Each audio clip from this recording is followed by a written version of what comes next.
Okay प्यारे बच्चों, question number 22 as it is लिखा हुआ है बेटा बोर्ड पे आपके, और हमें करनी है शुरू इस लेक्चर में अतिरिक्त अभ्यास, एडिशनल एक्सरसाइज। ओके शाबाश।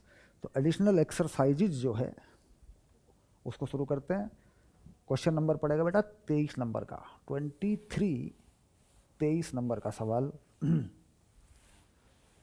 शाबाश। चलिए तो 23 नंबर को पढ़िए।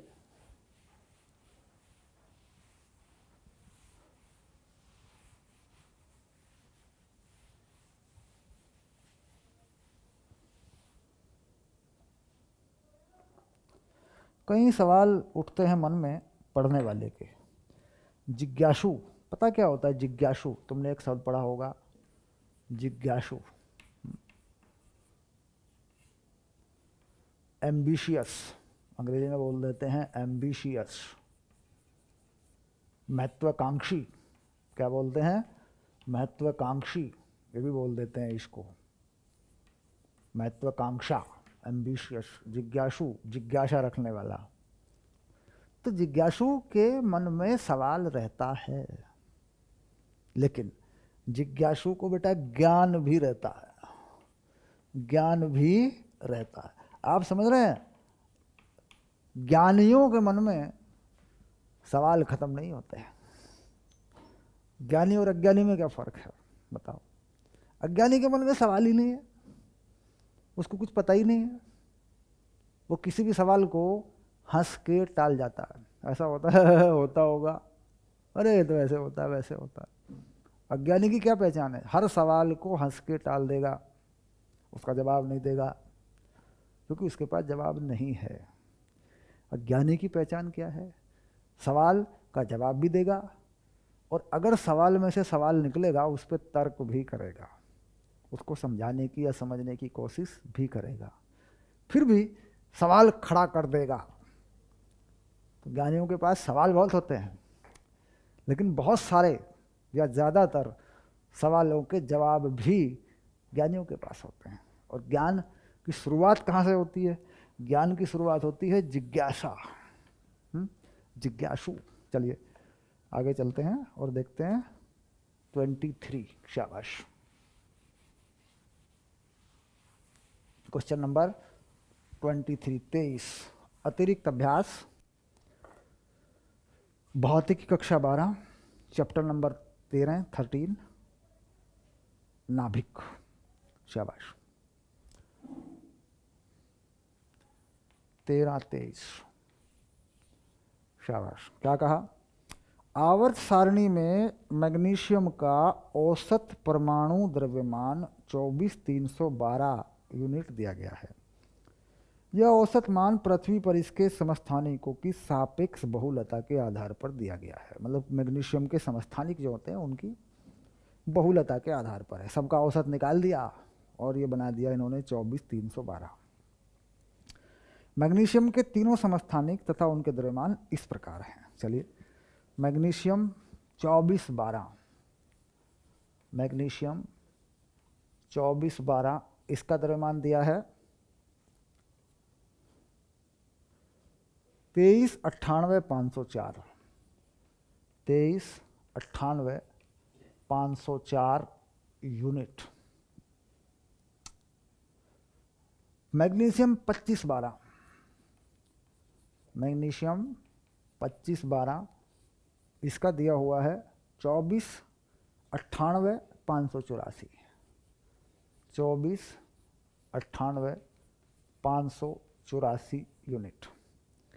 तीसरा है मैग्नीशियम 2612, मैग्नीशियम 2612, इसका दिया गया है 25,98,259, 25,98,259 यूनिट।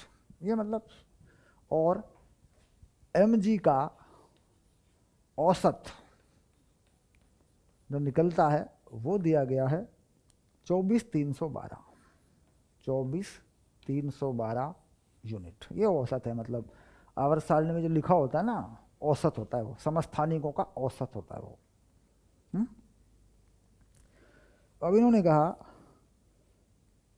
कि 24/12 की प्रतिशतता, 24/12 की जो प्रतिशतता है, कितना परसेंट है, वो दी गई है 78-99, 78-99% है। तो इनकी प्रतिशतता, इसकी प्रतिशतता कितनी मान ले बेटा x, और इसकी कितनी मानेंगे, ये पूछ रहा है आपसे। मतलब इसकी 78-99 है, इसकी x है, तो इसकी कितनी मानेंगे। टोटल परसेंट क्या होता है, 100 होता है ना, तो 100 में से पहले इसे घटा लो 78-99 को, कितना बचेगा 1 0, और 9 में से 8 गए 1, और 9 में से 2, ये आ गया देख 21, तो ये कितने हो जाएगी 21.01 माइनस एक्स, क्योंकि इन दोनों की मिला के 21 है भाई। देखो ये कितना है 78-99, 78.99%, तो कितनी बची 21.01 बची। 21.01 में से मान लिया इसकी x है और इसकी 21.01 x होगी, ये तो पक्की बात है। अच्छा ये जो होती है ये क्या है, ये जो है ये क्या है, औसत कैसे निकलता है।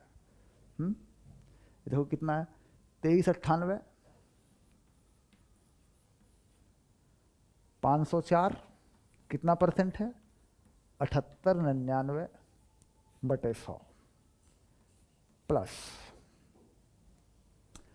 ये है 2498-584, 2498-584 बेटा ये कितना परसेंट है x/100 है कि नहीं, गुना x/100, प्लस ये कितना परसेंट है 25-98-256, 25-98-256, ये है 21 माइनस x%, ऐसे। और ये टोटल जो निकला ये कितना है 24,312। तो यहाँ से x का मान आएगा, x का मान कितना आएगा बताओ, x का मान कितना आएगा, x किसको माना है 25 वाले को, तो x का मान आएगा 9.3%, x का मान आएगा, यानी ये वैल्यू जो आ जाएगी ये आ जाएगी हल करके 9.3%। अच्छा दूसरी कितनी बचेगी फिर, दूसरी बचेगी 11.7 है ना, ये बचेगी 11.7%। तो ये दोनों तुम्हारे उत्तर हैं। जब x का मान यहाँ से इस वाली समीकरण से मिल जाएगा पूरी तरह, है ना, तो 21 माइनस एक्स या 21.01 माइनस एक्स इसका भी मिल जाएगा। मतलब वही जो बिल्कुल पहला सवाल था एक्सरसाइज के अंदर परसेंट वाला, पहला दूसरा जो सवाल था उसी लॉजिक पर है। ठीक, शाबाश, चलिए हो गया। गुणा करेंगे, भाग करेंगे, जोड़ करेंगे, घटा करेंगे, जो भी करेंगे, कुल मिला के यहाँ से x का मान निकालेंगे। ये 100 है नीचे, इस 100 को पहले इधर गुणा कर लेंगे, इसको गुणा करके घटा लेंगे उसमें से, ये गया। उसके बाद यहाँ से x जोड़ लेंगे, x का पद बना लेंगे, अलग कर लेंगे x को, फिर गुणा भाग जो भी करने करेंगे, ये वैल्यू x की आएगी। तो जाहिर सी बात है गुणा भाग से होने वाला नहीं, आसानी से कैलकुलेटर की ज़रूरत है। चलिए शाबाश। अब आया 24 नंबर 24 को पढ़ना शुरू करिए। क्वेश्चन नंबर 24, क्वेश्चन नंबर 24, शाबाश। क्या कह रहे हैं क्वेश्चन नंबर 24 में,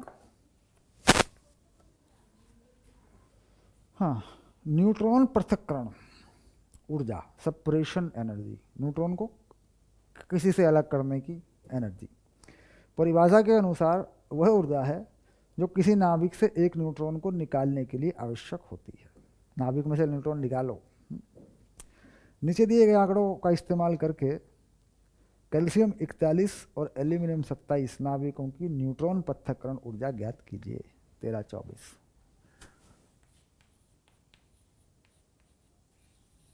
ओके, तो पहले समीकरण लिख लेते हैं। कैल्शियम 41 20 में से एक इलेक्ट्रॉन निकाल लेते हैं, कैल्शियम 40, सॉरी एक न्यूट्रॉन निकाल लेते हैं, इलेक्ट्रॉन नहीं न्यूट्रॉन, हाँ, प्लस एक न्यूट्रॉन 1 0 और ये है क्यू वैल्यू, बस यही निकालनी है तुम्हें। ठीक, बिल्कुल सरल सी बात है, इसमें द्रव्यमान तो मालूम है, तो डेल्टा एम निकालेंगे पहले, डेल्टा एम। तो इसका द्रव्यमान दे रखा है कैल्शियम 41 वाले का 40 96 22 78, 40 96 22 78 माइनस इस वाले का भी दे रखा है, क्योंकि द्रव्यमान कितना, द्रव्यमान में कितना अंतर है ना, ये 39 96 25 91, 39 96 25 91, और इधर एक न्यूट्रॉन भी है बेटा, तो प्लस न्यूट्रॉन का जोड़ दो, 0 0, इसका होता है मेरे ख्याल से 86 65, हाँ 0 0 86 65, ये आ गया। ये डेल्टा एम आ जाएगा। अब ये डेल्टा एम कितना आएगा, ये मेरे ख्याल से लगभग 0.0005 के आसपास ये वैल्यू आएगी, अगर कैलकुलेटर से निकालेंगे।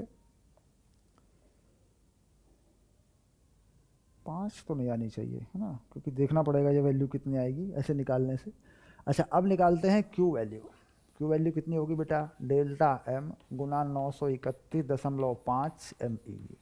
तो डेल्टा एम यहाँ से निकल के यहाँ लगेगा, ये वैल्यू कितनी बनेगी, ये बनेगी 8.36 MeV, है ना। तो ये है उत्तर। बस मतलब जो उत्पाद है ये वाला, दोनों देखो उत्पाद है, प्रोडक्ट है ना, इनका द्रव्यमान घटा दो जोड़ के इसमें से, क्रियाकारक में से, तो ये डेल्टा एम आ गया। ये द्रव्यमान किस में बदल गया, ऊर्जा में, ऊर्जा में बदल गया। तो एक यूनिट द्रव्यमान से कितनी ऊर्जा उत्पन्न होती है, 931.5 गुणा कर दो तो ये मिल गई। तो ये ऊर्जा जो है यहाँ निकल जाएगी। ठीक, ये ऊर्जा जो है प्राप्त हो जाएगी तुम्हें। ये क्या है, न्यूट्रॉन पृथक्करण ऊर्जा। ठीक,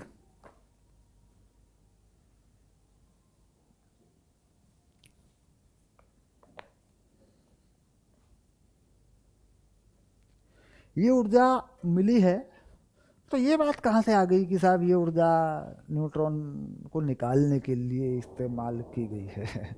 भाई न्यूट्रॉन निकला है, न्यूट्रॉन निकला है, ऊर्जा निकली है। ये न्यूट्रॉन हम मान लें कि इस ऊर्जा को लेकर निकला है, क्योंकि न्यूट्रॉन हल्का है, ये भारी है, चलो मान लिया, ऐसा भी हो सकता है, गतिज ऊर्जा है, कुछ इसके पास होगी कुछ इस, लेकिन ये ऊर्जा न्यूट्रॉन पृथक्करण कैसे हो गई, तो सोचने की बात है। न्यूट्रॉन को निकालने के लिए ये ऊर्जा कहाँ से, नाभिक में इस ऊर्जा की 2 गुना ऊर्जा यूज होती है, ध्यान रखना, 2 गुना। कंसेप्ट कहीं और होता है, सवाल वो नहीं है, उतना नहीं है। सवाल में क्या कहा है कि न्यूट्रॉन को अलग करने की ऊर्जा, न्यूट्रॉन को पृथक्करण करने की ऊर्जा। अब ये ऊर्जा तो निकाली है, इस द्रव्यमान में से द्रव्यमान पूरा घटा दिया, तो ये वाली ऊर्जा है क्यू वैल्यू। यानी जब ये अभिक्रिया हुई तो ये ऊर्जा बाहर आ गई। तो न्यूट्रॉन को निकालने के लिए ऊर्जा कहाँ से आ गई, सवाल ये उठता है। इसका द्रव्यमान कुछ इस ऊर्जा में बदला होगा, ये बात सही है। तो न्यूट्रॉन के साथ निकलने वाली ऊर्जा है ये। पृथक्करण ऊर्जा कैसे हो गई। अच्छा, अब देखो यहाँ से ये कितना है, ये है 40 96 25 91। देखो ये जो वैल्यू है, ये वैल्यू जो है, कैलकुलेटर है मेरे पास, इसको ठीक से डन करना है। हाँ चलिए इसको कंफर्म करके देंगे बेटा। टोटल करो इसका, 39 96 25 91, 39 96 25 91, देखो कितने आ रही, इसमें जोड़ो इसको, प्लस 1008 86 65, 100 86 65, ये हो गया। ये हो गई 40 97 12 56, ये वैल्यू जो हो गई, ये वैल्यू हो गई 40 97 12 56, है ना। तो ये जो मान है ये माइनस में आ जाएगा। देखो 40 96 97 है, यहाँ 96 है, तो ये मान कैसा आएगा, माइनस में आएगा। तो ये वैल्यू कैसी आएगी, माइनस में। तो मतलब ऊर्जा देनी पड़ेगी इसको। यहाँ पर हम क्या करेंगे, ये ऊर्जा माइनस में आएगी। Q का मान कैसा आया, माइनस, क्योंकि देखो ये द्रव्यमान ज़्यादा है, तो इसीलिए कह रहे हैं कि ये पृथक्करण ऊर्जा है। यानी ये ऊर्जा अगर हम दे दें, इधर दे दें इधर, तो यह अभिक्रिया हो जाएगी। तो कुल मिला के ये अभिक्रिया हो कैसे रही है, ये हो रही है, देख बेटा, 8.36 MeV प्लस Ca 4120 से क्या बन रहा है, Ca 4020 प्लस N10। ये अभिक्रिया ऐसे हो रही है। देखो ये मान माइनस में आया है ना यहाँ पे, तो उधर ले जाके प्लस कर दो तो ऐसा हो रहा है। तो ये ऊर्जा यहाँ देनी पड़ेगी, तब ये न्यूट्रॉन अलग होगा। इसीलिए कह रहे हैं इसको न्यूट्रॉन पृथक्करण ऊर्जा। यानी जो पृथक्करण ऊर्जा होती है उसका मान माइनस में आया करता है। वो Q वैल्यू जो है माइनस में आया करती है, ऋणात्मक आया करती है, और ऐसी होती है वो अभिक्रिया। चलिए दूसरा भी है इसमें, एक हो गया, बहुत है, दूसरा भी है। एल्यूमिनियम के लिए भी दिया है, उसकी वैल्यू भी मिला लेंगे पीछे, बिल्कुल इसी कंसेप्ट से कर लेंगे उसको भी, है ना, उसकी वैल्यू भी मिला लेंगे, उसका मान भी आ जाएगा। मतलब ये अभिक्रिया अपने आप नहीं होने वाली है। सीधी सी बात ये है कि ये अभिक्रिया अपने आप नहीं होने वाली है साहब। इसमें ऊर्जा देंगे तो कैल्शियम में से एक न्यूट्रॉन बाहर आ जाएगा।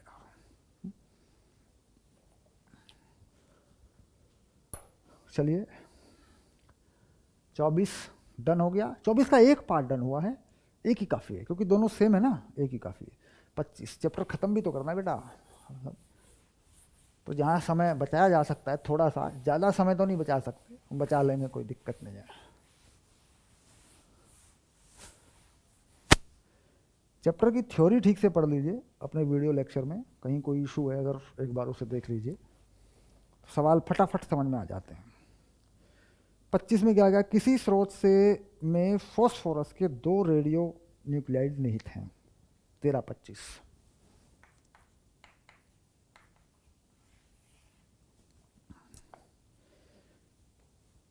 एक स्रोत है, ये कोई स्रोत है, इसमें फॉस्फोरस के 2 न्यूक्लियाइड हैं। एक है 32-15 और दूसरा है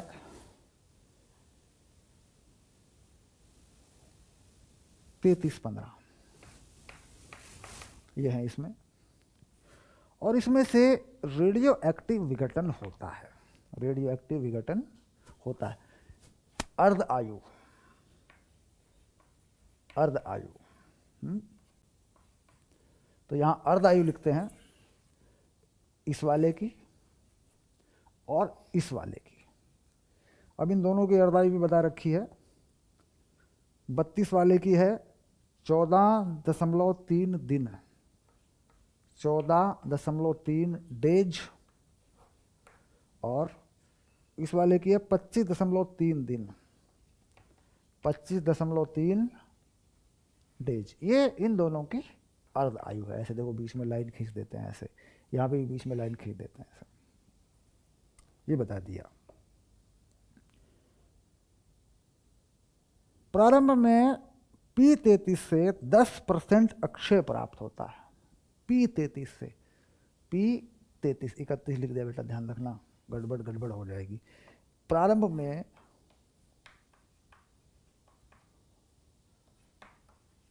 अक्षय कितना है, 10%। प्रारंभ में जो डिके हो रहा है, ये पूरा का पूरा मैटर डिके हो रहा है, तो जितना डिके हो रहा है उसमें 10% जो हिस्सेदारी है वो इस वाले की है। यानी मान लीजिए 100 रुपये खर्च हो रहे हैं 1 सेकंड में, तो 10 रुपये ये खर्च कर रहा है शुरू में, जब स्टार्टिंग में देखा। ओके, अच्छा, ये बात भी समझ में आ गई। इससे 90% क्षय प्राप्त करने में कितना समय लगेगा, यानी ये 90% पे चला जाए कितना समय लगेगा। तो ये 90% पे जाएगा क्यों, क्योंकि इसकी जो अर्ध आयु है वो कितनी है, 25, 33 वाले की, और इसकी कितनी है, शुरू में ये कितना है भाई, शुरू में ये 10 है, ये 90 है, कुछ समय के बाद ये कहता साहब ये 90 हो जाएगा, वो 10 हो जाएगा। ऐसा होगा क्यों? डीके फास्ट है, एक का डीके दूसरे से तेज है। अब जरा समझ लेते हैं, एक की अर्धायु 14 है, एक की 25 है, तो जिसकी अर्धायु 25 है उसे आधा होने में समय ज़्यादा लग रहा है। भाई जिसकी अर्धायु 25 है उसे आधा होने में समय ज़्यादा लग रहा है, यानी इसकी जो सक्रियता है वो घट तो रही है लेकिन समय ले रहा है वो। तो सक्रियता हो जाएगी, टोटल सक्रियता बाद में जो भी होगी उसमें ये कह रहे हैं कि जो पहले 10% था बाद में वो 90 हो जाए और दूसरा 10 हो जाए। तो क्या करें? प्रारंभ में t बराबर 0 समय पर सक्रियता A है तो ऐसा मान लेते हैं शुरू में। तो P 33-15 के लिए सक्रियता कितनी होगी बेटा? ध्यान देना, 10A/100 ये होगी, है ना? अच्छा, और प्रारंभ में उसके लिए कितनी होगी? 32 वाले के लिए वो होगी 90A/100। 90A/100 क्यों होगी भाई? एक की 10 है तो दूसरे की 90 होगी। टोटल कितनी है? A है, ये वाली आ गई। t बराबर 0 शुरुआत में। अब आया t बराबर t0 समय पश्चात सक्रियता।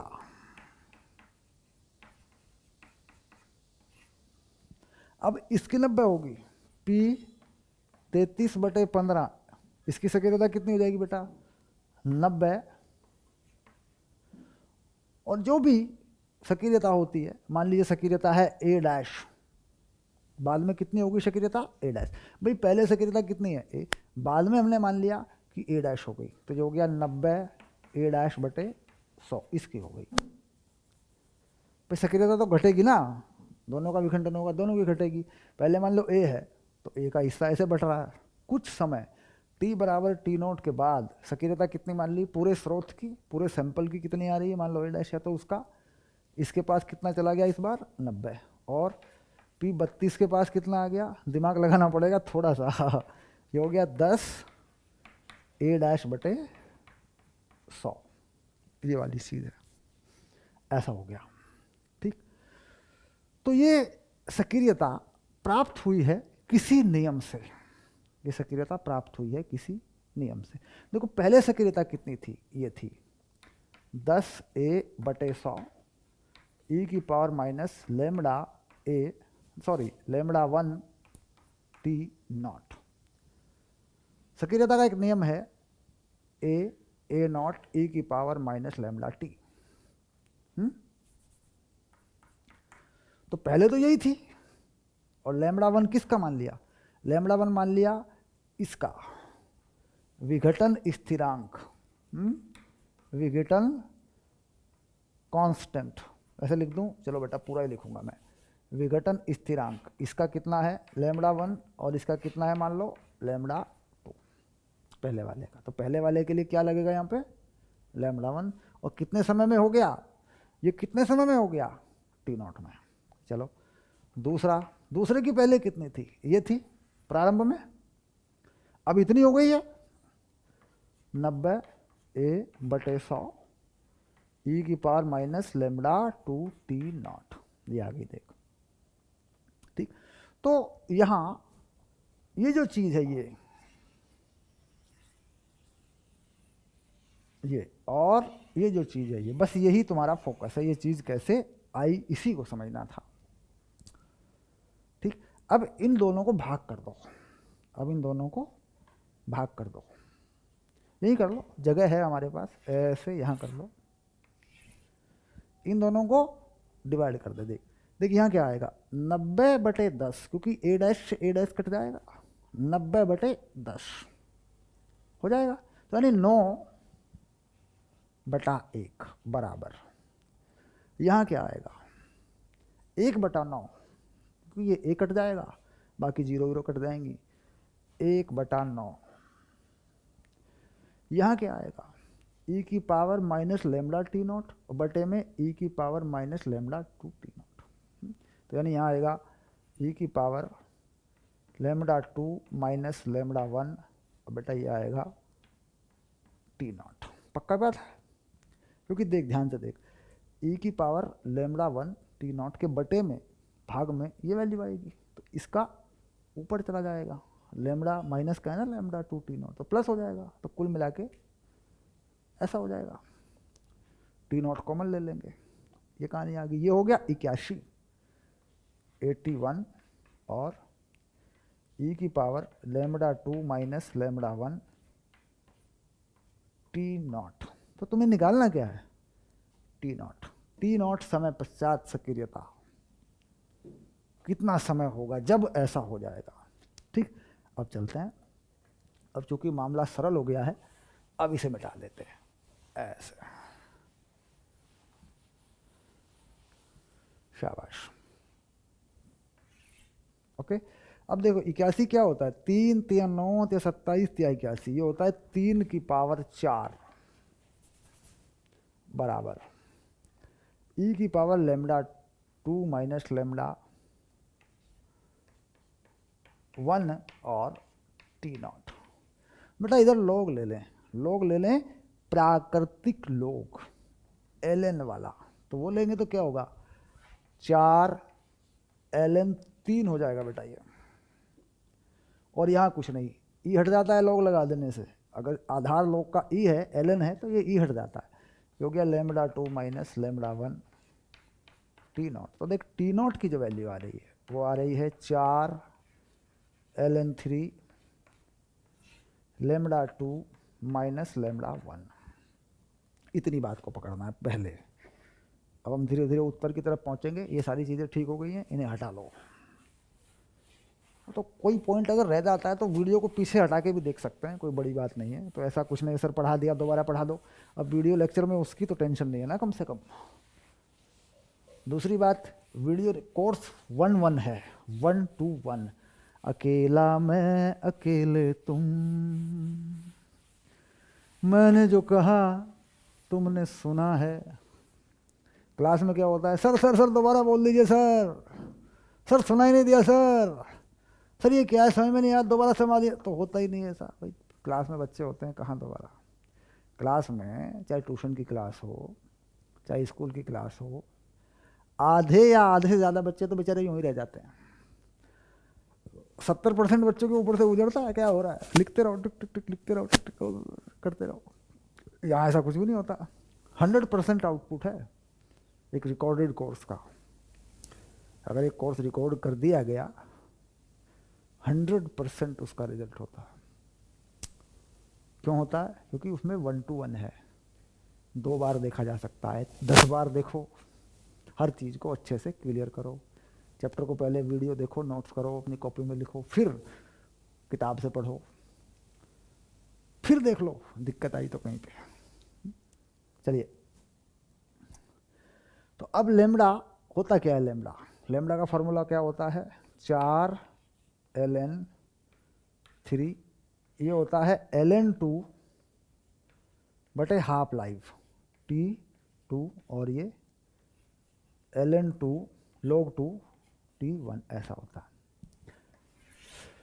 तो ये कुछ समय आ गया ऐसा कि बच्चे अब पढ़ने लगे हैं इंटरनेट पर, तो ln 2 कॉमन ले सकते हो, इसका मान रख सकते हो T1 माइनस T2 और T1 T2 ऐसा रख सकते हो। तो 4 ln 3 ऐसे लिखो। ln 2 ये कितना है? 25.3, एक है 14.3, नीचे गुना कर दो, 25.3 गुना 14.3 ऐसे। ठीक, तो हल करने पर ये कुछ आएगा 200 के आसपास। कितने दिन आ रहे हैं देखें जरा? 209 दिन ये उत्तर आएगा, क्योंकि ये जो अर्ध आयु लगी हैं, किस में लगी हैं? दिनों में। डेज है, दिन है, तो समय किस में आएगा? दिन में। तो ये आएगा 209 दिन आंसर। अब निकालोगे कैसे? ln3 ln2 के मान देख के लगा लोगे, लॉग टेबल से देख के लगा लोगे, ठीक, और ये सब हल कर लोगे। अगर ln3 है,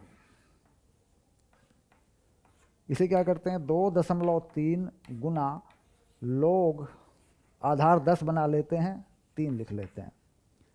तो 2.3 log 3 का मान log टेबल से मिल जाता है, ये होता है 0.4771। तो देखो मिल गया ln3 का मान, वहाँ लगा दो।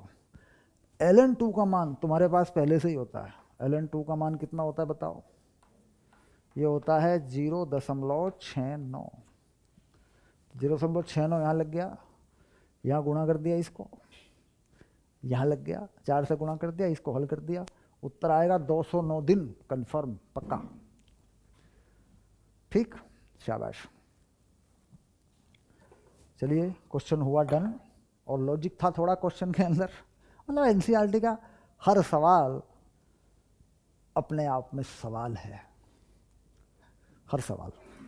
प्राइवेट किताबों की दुनिया अलग ही है, सवाल तो उनमें भी हैं, लेकिन ज़्यादातर सवाल वो हैं जो रूटीन सवाल हैं, मतलब जो समझ में आ जाते हों, जिससे हमारी किताब साहब बिक जाए। ज़्यादातर मास्टर यही करते हैं, जो समझ में आ जाए उतना ही पढ़ाएंगे सब, ताकि बच्चे ट्यूशन से न भागें। अगर पूरा कंटेंट पढ़ाने लगें, पहली बात तो पढ़ाएंगे कैसे, पूरा कंटेंट आना भी तो चाहिए, चलो मान लो आता भी है, पूरा पढ़ाने लगें तो आधे से ज़्यादा बच्चे परेशान, उनको एक्स्ट्रा क्लास दो, एक्स्ट्रा क्लास दे कवर करवाओ, है कि नहीं? या फिर बैचेस की कैटेगरी बनाओ, यार ये बैच जो है इस टाइप के बच्चों का है, ये बैच इस टाइप के बच्चों का है, ठीक है ठीक है। ये होता है एलएन में, मैं कोचिंग इंडस्ट्री में था, जो बड़े बड़े कोचिंग हैं उनमें यही होता है, वो बच्चे छांट लेते हैं, जो उनका सिलेक्शन करवाएंगे, मतलब जो सिलेक्शन करेगा, जिनका सिलेक्शन होगा, जो सिलेक्शन देंगे, जो सेलेक्ट होंगे इंजीनियरिंग में, मेडिकल में, वो छांट लिया बेंच, उसको पकड़ा दिया दिग्गजों के हाथ में, बस साहब इसको आप देखो, और बाकी एवरेज बच्चों को डाल दिया भीड़ में। टीचर आ गए एवरेज, लगे पड़े हैं परिभाषा, सही बात भी है, क्या करेंगे? जो बच्चा एवरेज है या बिलो एवरेज है उसका क्या करेंगे आप? कंपटीशन की तैयारी तो वो करना चाहता है, उसका सपना तो है आईआईटी का, नीट का, मेडिकल में जाएगा, डॉक्टर बनेगा, लेकिन उसके लिए कुछ योग्यताएं भी चाहिए, उसके लिए बुद्धि भी चाहिए। बुद्धि शक्ति कैसी है? तो कोचिंग वाले होशियार होते हैं, वो छांट लेते हैं, बोले यार इन बच्चों को जो है इस साइड में रखो, पूरे साल अपना, चलो कोई फ़ायदा तो होगा भाई, पढ़ तो रहे हैं, फ़ायदा तो होना ही है, कोचिंग का प्रॉफिट तो है उसका, लेकिन उसका मतलब ये थोड़ी कि सिलेक्शन हो जाएगा। कोटा में 1.5 लाख बच्चों में से 350 सिलेक्शन होते हैं, 1.5 लाख बच्चों में से 350 सिलेक्शन होते हैं। अभी तो खैर नहीं है, क्योंकि कोटा भी कोरोना आएगा तो बाद की बात है, पर औसत मैं बता रहा हूँ। तो बाकी अब देखो कितना परसेंट है ये, 1.5 लाख बच्चों में 350, 2% भी नहीं है। 1.5 लाख बच्चों में 350 सिलेक्शन होने का मतलब क्या है? 2%। तो 98 बच्चों का क्या होता है? 98 बच्चे कैसे हैं? जबकि एवरेज बच्चे होते हैं 70%। एवरेज बच्चे कितने होते हैं? 70% होते हैं। तो सिलेक्शन हो जाना चाहिए 30% का कहीं ना कहीं, लेकिन सिलेक्शन हो रहा है सिर्फ 2% का। इसका मतलब बच्चों की जो छटनी है, बच्चों का जो सिलेक्शन है, उन्हें सफल जो किया जा रहा है या उन्हें पढ़ाया जा रहा है, वो एक ढर्रा है, ढर्रा, बस चला दो गाड़ी, छोड़ दिया गया, सिलेक्शन नहीं देगा बच्चा, प्रयास नहीं किया गया बच्चे के साथ। जो टॉपर बच्चा था उसको निकाल के अलग चले गए, इनका फिर अखबार में फ़ोटो छापेंगे साहब, और बच्चे आएंगे इनको देख के। अगर ऐसा ना करें, ईमानदारी से पढ़ाएं, तो बहुत सारे बच्चों का सिलेक्शन और भी हो सकता है, क्योंकि 70% बच्चे एवरेज हैं, 30% बच्चे होशियार होते हैं, उनको कहीं ना कहीं निकाला जा सकता है।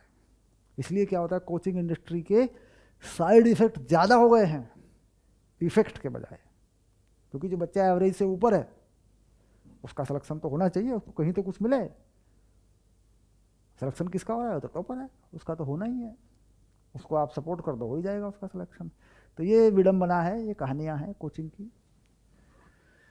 चलिए अगला सवाल देखते हैं। 13-25, शाबाश।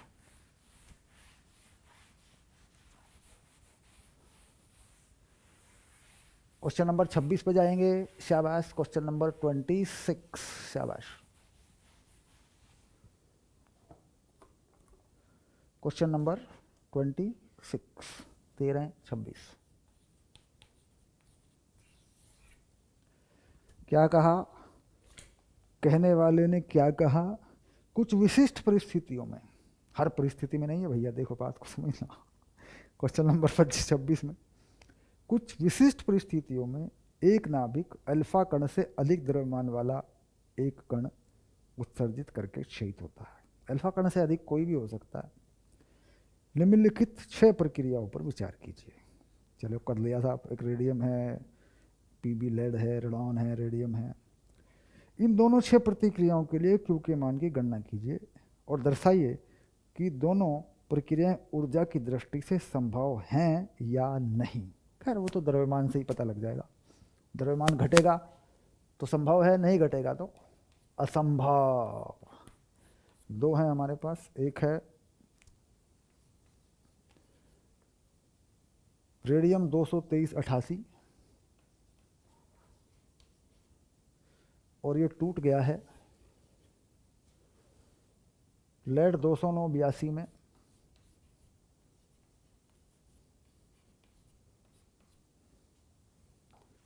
कार्बन 14 में, और यहाँ कोई क्यू वैल्यू है। दूसरी है रेडियम 223-88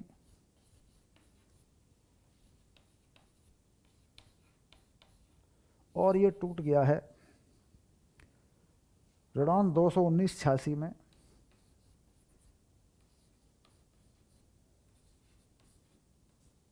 और अल्फा में, ऐसा। और यहाँ है क्यू वैल्यू।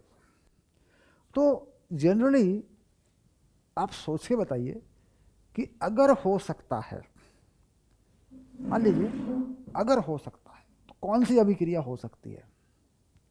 अब मैं ग्राफ बना देता हूँ आपको, बंधन ऊर्जा का ग्राफ बना देता हूँ आपका मैं। ये है, और यहाँ ये आर ए है और इसके पास यहाँ आर एन है, और कार्बन जो है यहाँ कहीं है, और पीबी जो है थोड़ा सा ऊपर है, ऐसा है। यह है बंधन ऊर्जा पर न्यूक्लियॉन, ई बी एन, ये कहानी है। मतलब ये द्रव्यमान संख्या है, जो भी है इस हिसाब से ये ग्राफ है लगभग। तो सोच के जनरली बताइए भाई कौन सी हो सकती है, कौन सी नहीं हो सकती है। अब देखिए, मान लीजिए इससे ये बने, मान लीजिए इससे ये बने, बहुत ज़्यादा ऊर्जा की आवश्यकता पड़ेगी भाई। देखो इतनी ऊर्जा की आवश्यकता पड़ेगी तो थोड़ा मुश्किल है। अगर इससे ये बने तो ऊर्जा की ज़रूरत कम पड़ेगी। और ये कार्बन भी ऊर्जा में ऊपर है या नीचे है? कार्बन भी तो ऊपर ही होता है, कार्बन क्यों होता है? ऑक्सीजन, नाइट्रोजन, कार्बन ऑक्सीजन से पहले है, यहाँ भी जरूरत पड़ेगी। तो कुल मिला के अगर सीधे सीधे देखा जाए, ऊर्जा ऊपर की तरफ जाने पे बढ़ती है। ये ऊर्जा कौन सी है? बंधन ऊर्जा। भाई इसकी तो ज़रूरत है, इससे तो नाभिक बना हुआ है। मान लीजिए ये टूट जाए, ये बने, तो ऊर्जा की ज़रूरत तो पड़नी है, ऊपर की ऊर्जा है उसके पास। तो ज़्यादा ऊर्जा की ज़रूरत किस में पड़ रही है? ज़्यादा ऊर्जा की ज़रूरत पड़ रही है इस वाली में। तो अगर ये संभव है तो ये तो हो ही जाएगी। अगर ये हो गई तो ये तो हो ही जाएगी, इसमें दिक्कत ही कुछ नहीं है। ठीक। अब अगर द्रव्यमान की दृष्टि से देख लें तो द्रव्यमान, अगर द्रव्यमान का अंतर क्रियाकारक और उत्पादों का पॉजिटिव आ जाता है तो दोनों ही हो जाएंगी, है ना। खैर, क्यू मान की गणना के लिए द्रव्यमान सारणी से देख के लगाना पड़ेगा बेटा, ठीक है। चलिए, ओके, दोनों ही हो जाएंगी, दोनों के क्यू मान आ रहे हैं, दोनों हो जाएंगे। और क्यू मान जो है बड़ा आ रहा है कार्बन वाले में, और इसमें आ रहा है कम। खैर मैटर सिंपल है, डज नॉट मैटर। क्यू मान जो है यहाँ आ रहा है ज़्यादा। यहाँ पे कितना आ रहा है मैंने ध्यान से नहीं देखा, मैं लिख के दे दूँ बेटा आपको, एक बार याद रहेगा फिर। यहाँ आ रहा है 3185 MeV, और अल्फ़ा के लिए आ रहा है 598। तो दोनों ही हो जाएंगी, ओके, दोनों अभिक्रिया हो जाएंगी। शाबाश, डन। चलिए निकालेंगे कैसे? अगर निकालना है तो कैसे निकालोगे? ये तो ठीक है, आइडियोलॉजी है, हमने देख लिया भाई।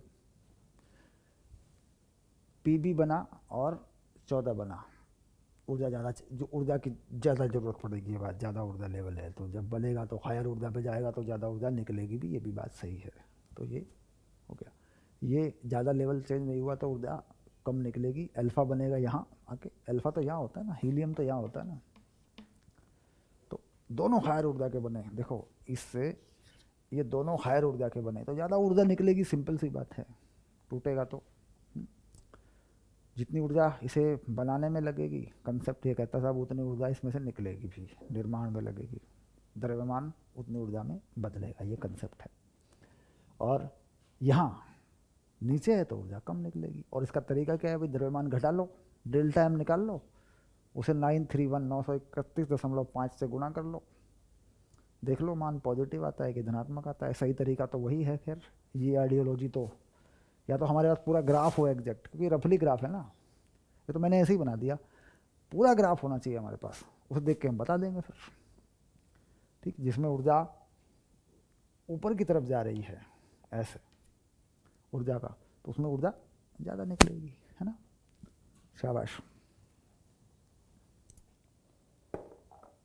चलिए आगे बढ़ते हैं। शाबाश, चलते चले लहरों के साथ।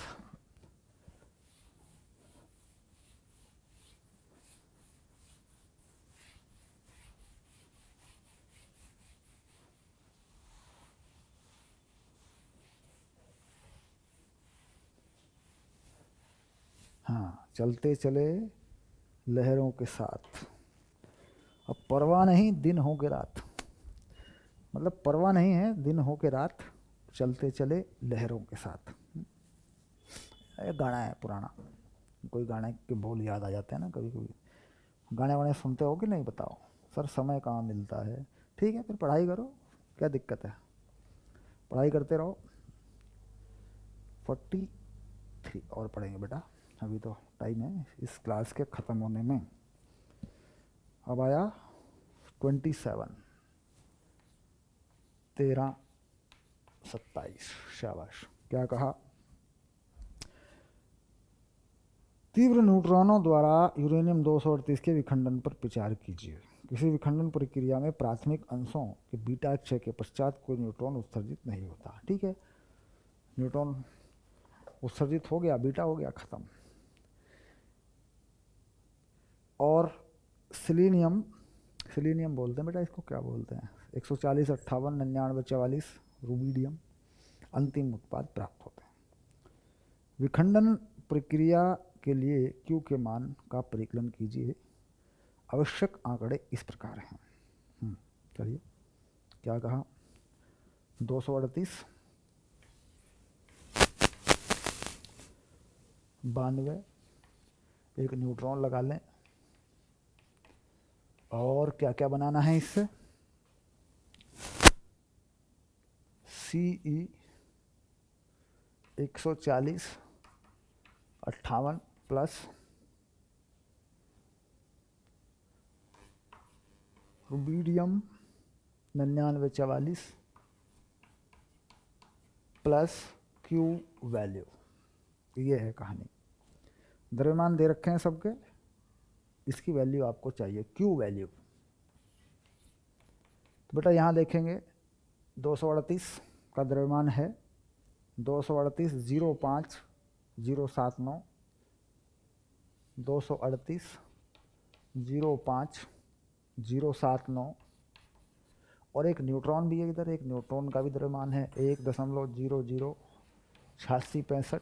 देखो ये तो तुम्हें याद हो गया होगा न्यूट्रॉन वाला, तो माइनस इन दोनों का घटेगा, इस वाले का द्रव्यमान है 139.90.543, 139.90.543 प्लस इस वाले का भी है देखो 98.90.594, 98.90.594 ये आ गया। और इसको गुणा कर दूँ 931.5 से, ये किस में आ जाएगी, आ जाएगी MEV में।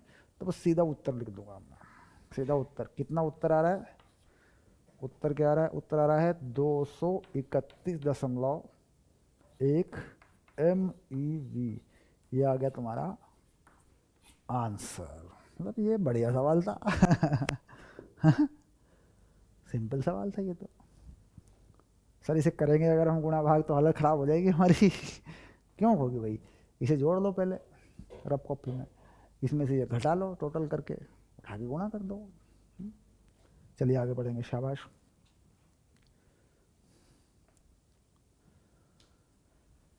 13-27, शाबाश। अब आया 13-28। ये तो बिल्कुल सिंपल सवाल था, ये तो आप भी कर सकते थे, मैंने लिख के दिखा दिया है ना।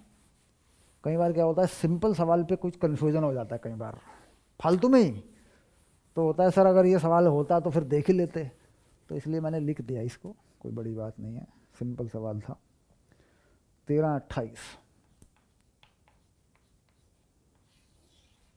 शाबाश। क्या कहा, DT ड्यूटीरियम ट्राइटियम संलयन 2H3H4HN पर विचार कीजिए। सब कर लिया विचार। नीचे दिए गए आंकड़ों के आधार पर अभिक्रिया में विमुक्त ऊर्जा का मान ज्ञात कीजिए। सिंपल सवाल है, कोई घटाना ही है और कुछ नहीं करना है, ठीक है। क्या कहा, ए में ये कह रहे हैं 2H1 3H1 बनाया है क्या, He4 2 और एक न्यूट्रॉन 10, और ये कह रहे हैं Q का मान बताइए। ठीक, तो Q का मान आ जाएगा देखो 2H1 3H1 यानी M2H1 M3H1 में से घटाएंगे He4 M न्यूट्रॉन का, और बेटा गुणा कर देंगे 931.5 से, ये बन जाएगा MEV। और ये वैल्यू आएगी कितनी, ये भी मैं तुम्हें लिख के दूंगा, ये आएगी 17.59 MEV। इसको सॉल्व कर लेना बेटा, क्योंकि इन सब के द्रव्यमान हैं आपके पास। जैसे ही ये एक्सरसाइज शुरू होती है इन सब के द्रव्यमान हैं, और सवाल में भी दे रखे हैं, सवाल में भी इनके द्रव्यमान दे रखे हैं दोनों के, है ना। यहाँ वैल्यू लगा देना। इसका द्रव्यमान है ना हीलियम वाले का, अल्फा का, इसका बिल्कुल शुरू में दे रखा है, जब अभ्यास शुरू होता है तब इसका भी दिया हुआ है, न्यूट्रॉन का भी दिया हुआ है, मतलब इन्हें देख के लगा दो, गुणा कर दो, डन। बी में क्या कहा, ड्यूटीरियम एवं ट्राइटियम दोनों की त्रिज्या 1.5 फेम्टोमीटर है, ठीक है। इस अभिक्रिया में दोनों नाभिकों के मध्य कूलाम्ब प्रतिकर्षण से पार पाने के लिए कितनी ऊर्जा की आवश्यकता है। अभिक्रिया प्रारंभ करने के लिए गैसों DT को किस ताप तक उष्मित किया जाना चाहिए। थर्मल टेम्परेचर 3 kT/2 K है। ये है सवाल, इसी में अच्छा सवाल है बेटा, ये सवाल अच्छा है।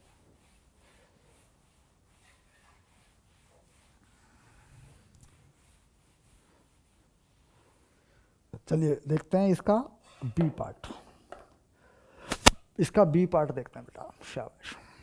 क्या कहा, दोनों की त्रिज्याएं 1.5 FM है, फेम्टोमीटर है, तो ऊर्जा कितनी होगी अगर दोनों बंधे हुए हैं, अगर दोनों बंधे हुए हैं इस तरीके से, एक दूसरे के साथ लगे हुए हैं,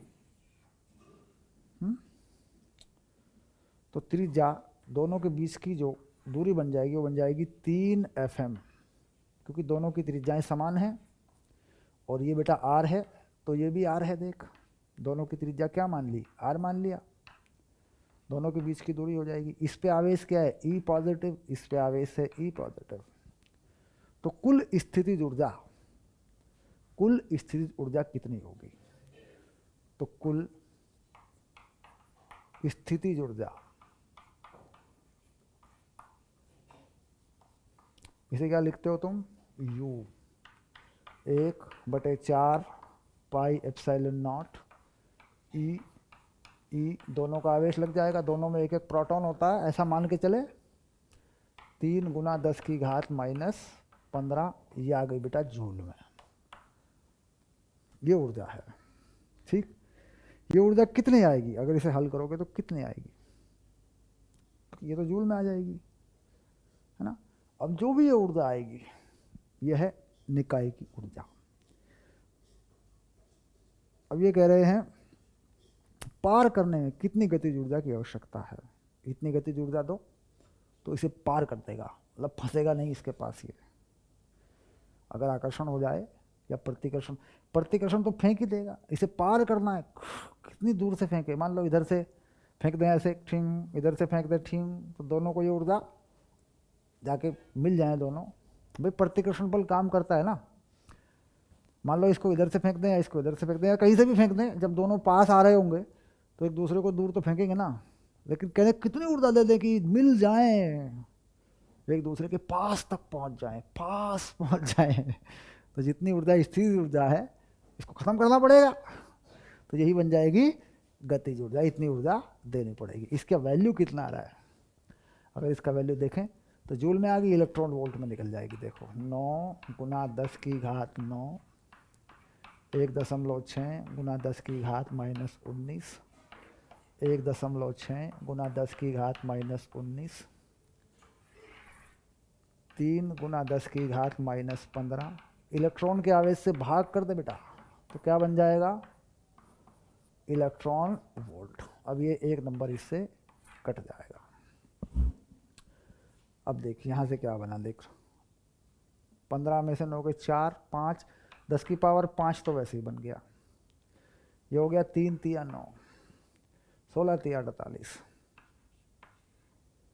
16 × 3 = 4.8, 10⁻5 ऐसा हो गया, ये हो गया इलेक्ट्रॉन वोल्ट, है ना।